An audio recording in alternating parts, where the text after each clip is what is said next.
All right, what's up, everybody? Welcome back to the Occupy Fantasy YouTube channel. We're here today for some DraftKings MMA DFS UFC Vegas 29 card best bets, picks, lineup advice, FanDuel tips, you name it. We're here to help you out for tonight's card and all of your fantasy and betting activities that you have going on. I'm Brian Jester, co-founder here at Occupy Fantasy, joined today, like always, by the owner of MMADFS.com, writer of the OccupyFantasy.com UFC Daily Plug, Jake McIntyre. What's up, Jake? Not a whole lot, man. What's going on? Not much. We got an interesting slate here. We'll jump right into it. So we're going to be here till about 2:30 p.m. Eastern. The slate starts at 4 p.m. Eastern. FanDuel, DraftKings, we'll talk through it. We're going to talk through this main event, Ige versus Korean Zombie.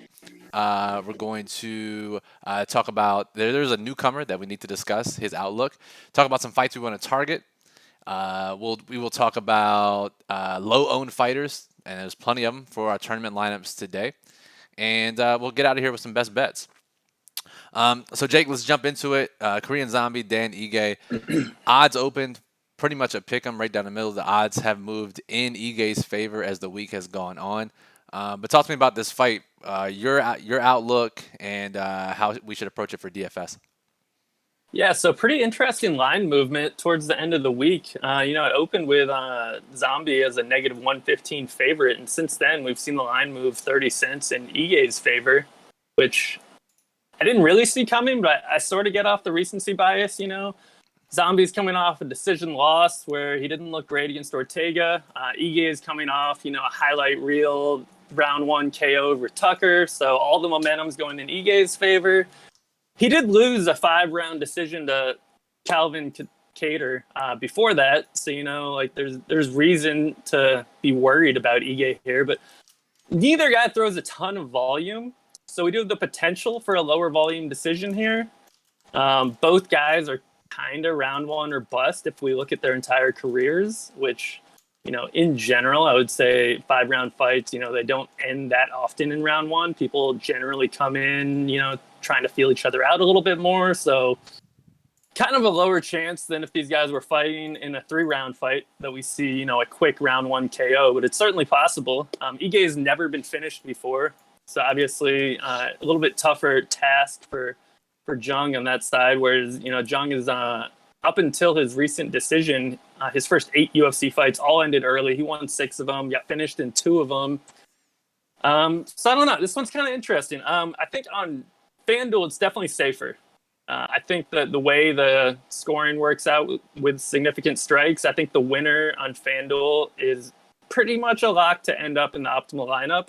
I think on DraftKings, there are a few ways where we see like a 85, 95 point winner that gets left out. But at the same time, they're both priced right in the middle of the price range. So I still think there's a pretty good chance on DraftKings we see the winner end up in the optimal as well. What are your takes on it? I'm kind of curious your thoughts. Dude, first of all, great breakdown. But I've been on the wrong side of Ige the last 2 fights. 2 fights ago when he lost the decision to Kattar, I needed him to win a GPP. If he wins that and he puts up just a piss-poor effort. And then I outright faded him last time. I didn't think he could score that highly at his ownership. Just immediately he scores 120 points. So I don't know if my opinion is worth anything when it comes to a Dan Ige fight. But I'm gonna get these guys into 60 to 80% of my lineups for my tournaments. Probably just split it right down the middle. I really don't have a strong take one way or the other. I do agree with you that I think that the fight has a little bit better chance of ending up in the optimal lineup on FanDuel. DraftKings, although they are priced in the middle, this slate is interesting, and we should talk about it just from a high level because it is 12 fights. We've had 13, 14, 15 fight cards the last few weeks, and combine it with the fact that there are less fights this time around, and the fact that you and I both think that there are more underdogs that can win this time around, and the highest money line we see, let's go over to the daily plug really quickly, occupyfantasy.com, and at the top we have the largest favorites, the highest KO probabilities. The largest favorite is just minus 265. And Alexa Kamer. And then Spivak is just minus 225. And then the 4th highest favorite is minus 175, which is a really, the amount of high favorites on the slate is really low compared to most slates that we see. So you combine all these things together, Jake, and I think that it's a great slate to leave salary. But also as a result, it makes it a little bit more likely that a 5-rounder, especially priced right in the middle, that can make the optimal lineup. Yeah, I mean, I totally agree with all that. It's definitely an interesting slate when you have Kamer sitting as the biggest favorite. Yeah, I mean, neither one of us like a lot of the high price favorites at the top.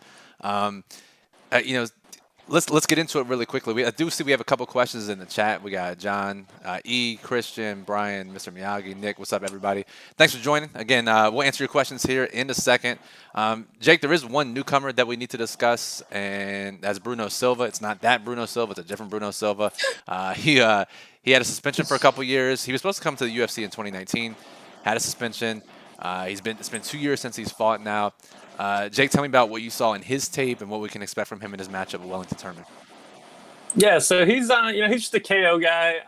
Like you said, coming off a 2.5-year layoff following a 2-year suspension for steroids. So that always, it's kind of a red flag. Like, how's he going to look post steroid era? But so he's got a 19-6 pro record.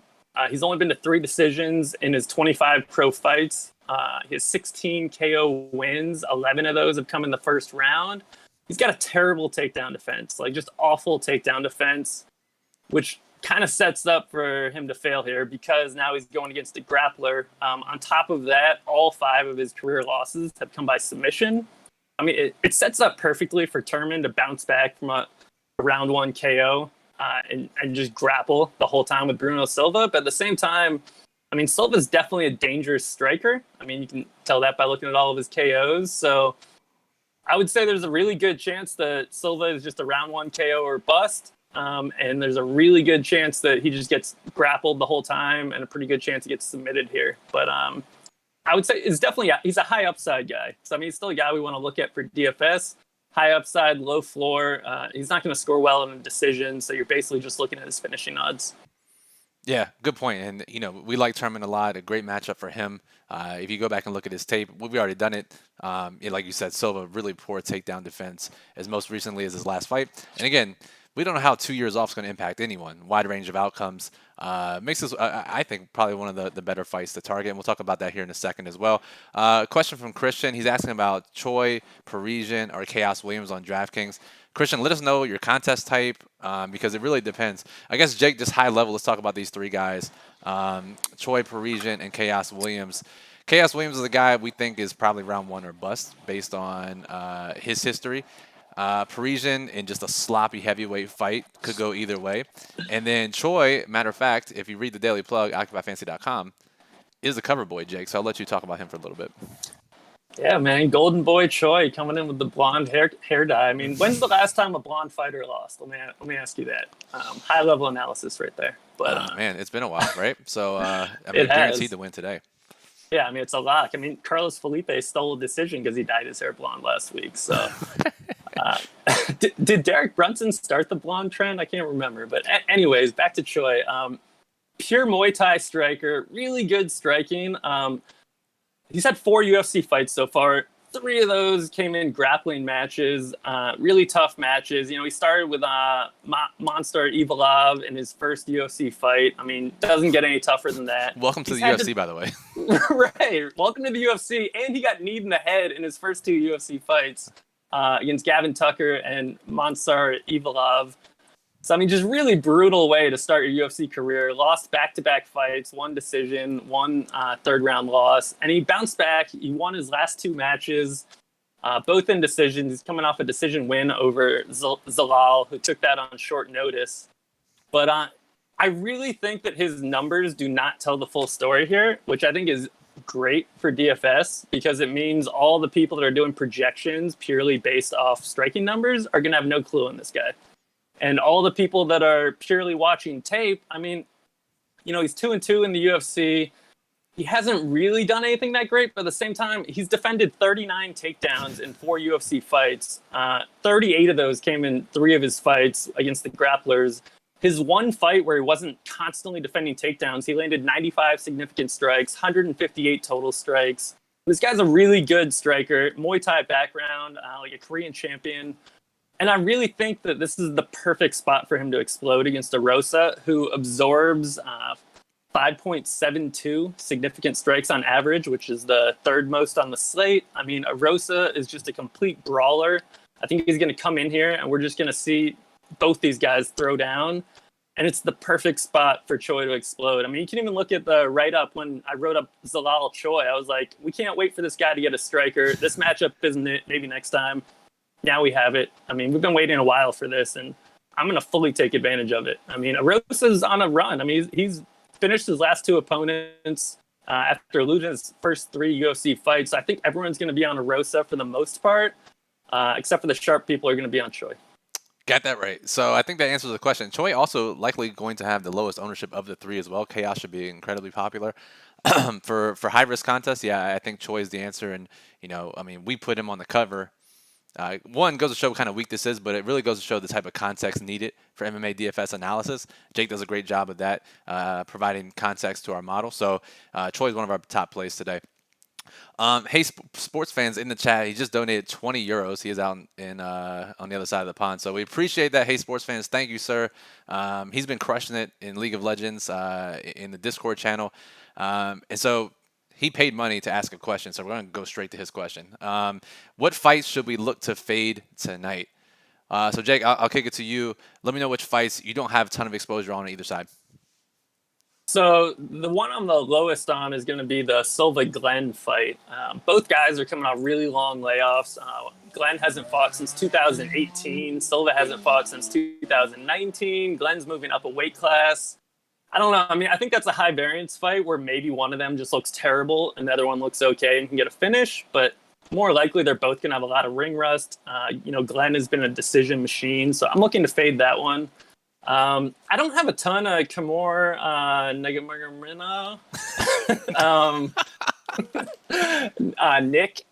Yeah, there you go. Alexa and Nick. That the face off. Yeah, Alexa and Nick. That one's interesting because they're 205 pounders. That you generally think there's a pretty good chance we get a finish, but I haven't been super impressed with either one. That one could come back to bite me, but I don't have a ton of exposure there. I don't have a ton of Lima Brown. I do have a little bit of Brown, but I'm not playing much Lima at all. That guy's terrible. I mean, Brown's completely washed too, but it is sort of a good stylistic matchup for Brown. So those are the main ones that I'm looking to fade. You and I joked before the show, just make Lima and Brown both 7K and no one will still play them. So right. Their prices are irrelevant. I do have a decent amount of Lima though, so I'll just say that. All right, let's talk about fights we want to target next. No one wants to hear about the fights we don't want to play, but there are some fights that we need to target. But Jake, I think we need to start because if you look at the model, right? If you've been around Occupy Fantasy, you've been listening to our shows, been reading the plug, been reading Jake's work at MMADFS.com, you know how huge we were on Casey O'Neill when she made her debut in late last year. And hell, that slate, I mean, we talked about how great of a spot it was in low ownership. She literally won me 100K that night. So I'm obviously a huge Casey O'Neill fan. But Jake, I mean, given her fantasy points per game, given her expected ownership, This isn't the time to play her. I mean, we were all on her last time. We'll probably be all on her in her next matchup. But, I mean, it really couldn't be a worse spot for her. Yeah, man, it's a terrible spot. I had 85% Casey O'Neill on her last slate. So, I mean, I was all in on her debut. I'm not playing much of her this time. I'm going to be half the field, maybe slightly above that. It's a terrible matchup. So, first of all, the way she wins fights is by getting them to the ground and just dominating her opponents, overpowering them with ground and pound or submitting them. Now she's going against a BJJ black belt who can also strike pretty well. Casey O'Neill, she's powerful, but her striking defense is pretty suspect. She gets hit in the face way too much, not very good head movement, not a very good high guard blocking her face. So you'll see her take a lot of shots, just straight shots up the middle of the face. So on the feet, I think she'll have a little bit of a tough time, even though Procopio is, more of a grappler. But if you look at Procopio's first fight against Carol Rosa, she just threw down in that. And she tried to get it to the mat a little bit, but Rosa has a 90% takedown defense, so we don't blame her there. But on the mat, O'Neill is still pretty green. And now she's going against, a black belt. And I really think that Procopio is going to have the advantage on the ground in terms of her technical ability. I think O'Neill could be the more powerful fighter here. So I think she's going to have to rely on purely overpowering Procopio. But I don't really see that happening. I think that we're going to see the technical advantage in Procopio win this fight. and O'Neal is going to be way over-owned. You know, everyone's going to chase her last performance. She leads the entire DraftKings slate on average fantasy points, so that's always a good indicator for higher ownership. Yeah, man, it's a terrible spot for it. I kind of hope O'Neal gets submitted like in the first 30 seconds, and then everyone's off her next time, and then we can get back on when she gets an easier matchup. But this matchup couldn't be much worse. No, you're 100% right. 100% right. And yeah, the ownership, we have it projected 35%. And just a little bit of context here. Obviously, she ranks really high in the league in the model because she's destroyed every fighter she's ever faced. Like Right. UFC, she's absolutely destroyed them. No matter how much you try to normalize the data, she's going to come out in any type of points-based projection system really highly. So just keep that in mind when looking at the model. But the matchup itself is incredibly, incredibly poor. And like you, Jake, I'm definitely underweight on her. So, all right, let's talk about all right, we keep talking about all these negatives. Let's talk about some positives. What are the fights we want to target, Jake? Who are you heavily exposed on both sides in your tournament lineups? Yeah, so I have a ton of Choi, but I am running it back with some of Rosa because Rosa, when he wins, they're typically finishes. I think 13 of his last 16 fights have ended early. High volume guy, gets some takedowns, good at submissions and knockouts. So if a Rosa does pull off the upset, I think you're going to want to have some. I'm still under the field on Rosa because he's going to be popular, but because I'm hedging with some and I have so much Choi, that is going to be a fight that I'm heavy on. And then Turman Silva, we kind of touched on that one a little bit. I think it's either going to end with a Silva round 1 KO, or else Turman is just going to dominate on the ground and either grind his way out to a decision or more likely get a submission. So I want a ton of that fight on both sides. I have a decent amount of Procopio here. She's priced a little bit higher on FanDuel, where it's going to be a little bit tougher to get her in, but I think that'll also make her lower owned. And then, I have some Casey, so decent exposure on that fight, but a little bit less than the other two. I mean, you could look at Chaos Williams and Semmelsberger and say that's a fight to target, but I think it's a tough spot for Semmelsberger. I don't think he's going to immediately knock out Williams. I mean, who knows? Like, we haven't really seen Chaos's chin tested because 3 of his last 4 wins ended in 30 seconds or less. His last fight against Michelle Piera, whatever. That whole time, that was just a frustrating fight to watch. We were all excited going into that one. Michelle just kind of like, played it really safe, circled away, threw a lot of kicks. Can you blame him? Get punched. I would have the same approach. No, I don't blame him, but I do worry that Semmelsberger could take a similar approach, and that fight could bust. So, I mean, like, normally you would look like, oh, that's going to be a brawl. One of these guys is going to get knocked out. We should be super heavy. But Chaos is a round 1 or bust fighter, and if Semmelsberger comes in more cautious, maybe that fight does bust. But I think, I'll have decent exposure there. The other one's Spivak, Olenek. I mean, really, I'm just playing a bunch of Spivak with just a little bit of hedging on Olenek, but that fight should end early. So, like, the only way Spivak doesn't succeed pretty much is if Olenek somehow gets an old man submission. So you want to have a little bit. And then two that I was sort of interested in, but say it, Jake. I know what you're about to say. Just say it, because I'm praying that you say this matchup. Say it. So I think the Verna Murata fight. Oh, damn it! It's not that one. We'll get to Vera Grant after. I think the Verna Murata fight either ends in a submission for Verna or a decision for Murata. And I think it's the same thing on Vera Grant. I think that Vera either gets a submission or Grant wins in decision. But I don't know. Were you trying to get me on Parisian Roki? I was really trying to telepathically let you know. Yeah. So we already had a question about Parisian. Roki ranks really highly on our model, as does Parisian. I guess my question to you is, it's a heavyweight fight, so the way it busts is if they just stand on the feet and trade blows and nothing happens. I mean, do you think this fight gets to the ground in any way? Is there, outside of a knockout, any way this scores pretty well for either guy? So here's my issue with the fight. I don't see Roki finishing the fight. Like, I just don't see much. He doesn't have that much power. I don't think he's that much of a submission threat. He's just like a bowling ball. He's got the Homer Simpson approach where he just takes damage and he's really hard to finish. Like, he barely ever gets finished, Like, he got finished by Romanov in his debut.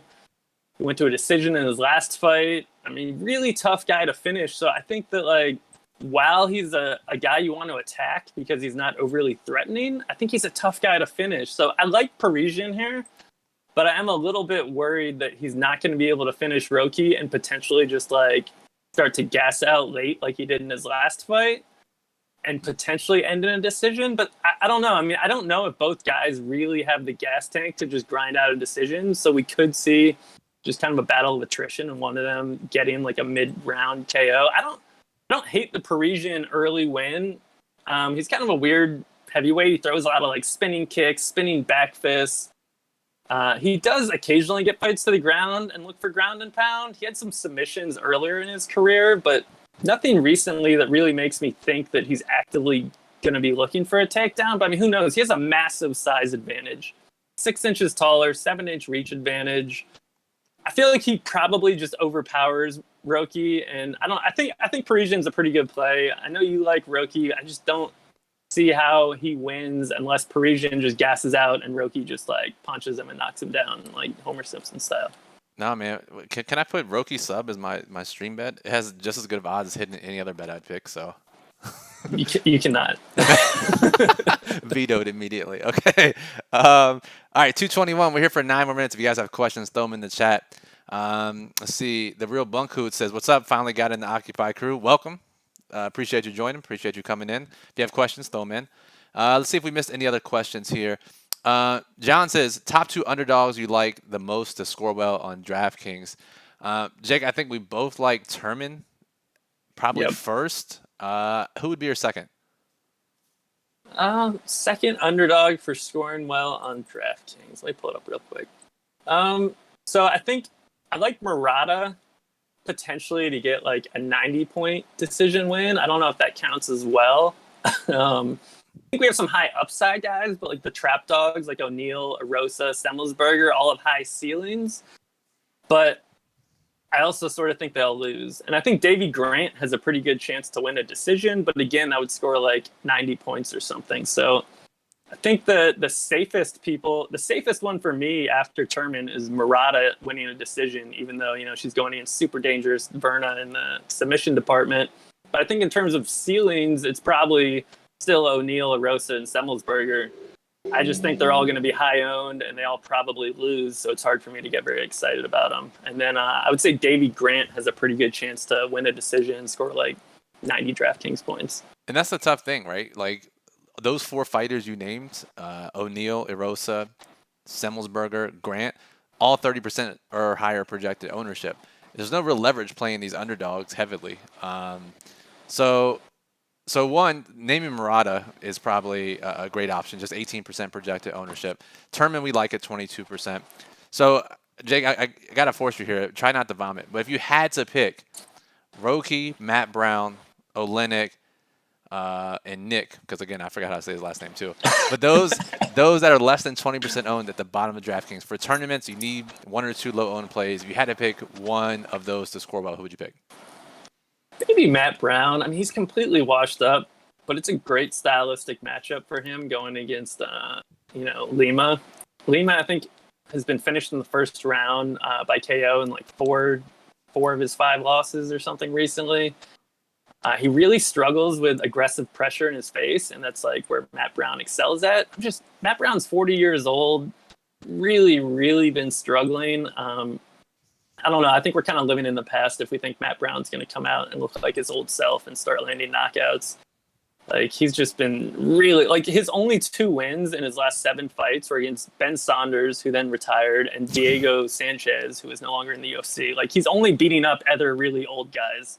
And you got to go all the way back to 2015 when he submitted Tim Means. And before that, he lost 2 more. So, like, if we're looking for, like, knockouts of non-AARP members, we got to go back to like 2014 on Matt Brown. So it's a little hard to see him reviving his career at this point, but stylistically I kind of think he has a chance to knock out Lima, but I don't want to have much exposure. Fair enough. Just play Roki. That's all you have to do. So just don't play Roki. All right, another question here from E. Favorite 9K plays. I mean, you know, oftentimes we find these larger favorites in the higher end of the DraftKings salary range. We can easily pick out a couple. So we look at the 9K fighters. We have Lima, who we just talked about, and Jake thinks could be 7K. Marlon Vera, Spivak, we talked about a little bit, and then Kamer. I mean, no one's super exciting. Spivak obviously has the best chance of getting a finish. It has the best outlook of that group.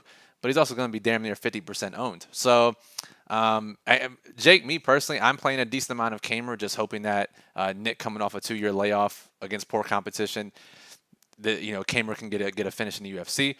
Vera, I'm playing a little bit, I guess, just because of the submission possibilities. And then Lima, I'm playing because he's 11% owned, and that's literally the only reason. But I don't know if you have a different take on those 4 guys as far as how we can get different, or if we don't need to get different, just load up on Spivak. What do you think? Yeah, so I like Vera to get a submission, but I like him better on FanDuel. He's historically, every time he's got, like, all of his wins come early, but every time he scores better on FanDuel if you look at all of his scores. So I think there's a decent chance he scores okay, but really more of a FanDuel play for me. I'll have a little bit on DraftKings, but I mean, it's hard to get off Spivak. Like, I know he's high owned. I kept wanting to find like holes in his game, and the biggest hole is he doesn't have that much of a stand-up game, and he's not going to want to go to the mat. So I mean, it's a little bit weird, and I could see like a couple scenarios where he tries to keep it standing up and it's sort of low volume, gets to the second round, and at that point he still gets a knockout, but it's lower scoring, or he goes to the ground and Olenek just like kind of bear hugs him for 4 or 5 minutes, and then it goes to the second round. But still like him to get a finish in the first 2, so I'm gonna have way more Spivak than any of those other guys. Lima's completely gross. I wanted Kamer to be a thing, but he's just not good. So I mean, you're really just relying on the other guy, Nick, to be terrible. And Nick is a complete mystery. Like, we don't know. Like, I think his control time in his UFC debut was like 11 or 12 minutes against Safarev, or whatever his name is, the dude that grabbed the fence 25 times and threw a blatantly late elbow. Like, the ref was like in between the 2 guys, and he like reached around the ref to like drop an elbow in the dude's face. And that might have been what broke his orbital in that fight, but that was unconfirmed. But if you looked at his face, like, something was broken. So I don't know, man. It's so gross at 9K outside of Spivak, and I think there's a reason those other guys are going to be low owned, but it's definitely Vera head and shoulders above Kamer and Lima for me. And I think, again, it's 2:27, so we got about 5 more minutes here. And before we get to our stream parlay, I think this transitions into a good final segment and salary usage on this slate. Especially on DraftKings, 12-fight slate, we can use a little bit less salary. Anytime there's 13, 14, 15 fights on the card, almost always the optimal lineup uses $49,000 or more salary. Once we get to 12 or fewer, that's when we start to see more and more of these $1,000 leftovers, sometimes $2,000 leftover optimal lineups. And I think it's even perfect tonight, Jake, just because we're not too excited about all the 9K options. We like a lot of the mid-8Ks, Procopio, Choi, Parisian, Silva, I guess John Roba in some sense, the main events mid-priced, and we like a lot of the underdogs. So I think a way around all of this, we have the high-owned underdogs, we have fighters who don't like at the top. An easy way is just to leave salary, because very easily 1,000, 1,500, hell, 2,000 could win and be the optimal lineup tonight. Yeah, I totally agree. I mean, I think that you put Spivak in, and then you just avoid the rest of the expensive guys, and you play some of these cheaper options, and you can leave so much salary in this slate. I mean, it's so easy. Very easy. Very, very easy. All right, let's get our stream parlay of the week. We're trying to get our first win in the books for the 2021 year. So, Jake, I'm going to start it off. I'm going to take Spivak round 2 KO plus 500. All right, I like that. I'll go Turman submission plus 460. All right, so we got a plus 500. We have a plus 460 that pans out to, I don't know, you got the calculator in front of you probably, or the odds in front of you. So what does that turn out to be? Yeah, give me 1 second. While Jake is calculating that, if you like what you saw today, make sure you click the subscribe button. Get notified whenever we go live or upload any new videos. Give us a thumbs up if you want us to continue to make UFC, DFS, and betting content. You can join our Discord channel by clicking join right below this video. Talk to other Occupy Fantasy members. Talk to me, Jake, and other Occupy staff about all daily fantasy sports. We are giving away $500 in DraftKings gift cards. You heard that correctly. It's a free giveaway. All you have to do is enter your email address. Click the link in our description below. $500 in gift cards being given away next month. We always say to play free rolls. Do not miss out on that. So, Jake, what we got? So it should be plus 3260. So we got like 32 to 1 here. We can get right back out of the hole, get back to even, start that winning streak off. Let's do it. I feel really good about this one. I feel really, really good about this one. So I'm really glad you didn't go Roki submission. That's all I'll say. I mean, we can make it to 3 like parlay. I can throw it in. We can round robin the whole bitch. Like, we can do the whole thing if we want. So, all right, guys, that'll do it for the show. We appreciate everyone tuning in and listening. Reminder, you can find Jake's write-up, The Sheet, at MMADFS.com, where he breaks down every single fight on the card every week, talks about betting and DFS implications, has the archive where you can go back and look at all historical slates, money line odds, everything you need to know to research historical DFS. Go check it out. He also writes the daily plug, OccupyFantasy.com, which you see on screen now. Top plays, lineup strategies, best bets every single Saturday. And then our Occupy model ranks every fighter on FanDuel and DraftKings with projected ownership. You can follow Jake on Twitter at DFS_MMA. You can follow me at BrianJesterFF. You can follow us at Occupy Fantasy. Jake, any final thoughts? I mean, I think it's a great slate for tournaments. Go get it. Throw 150 in there. Let's see some winners. Well ahead of you. Already got him in. So for Jake, I'm Brian. Appreciate everyone listening. Good luck tonight. Come sweat it out with us in the Discord, and we'll talk to you soon.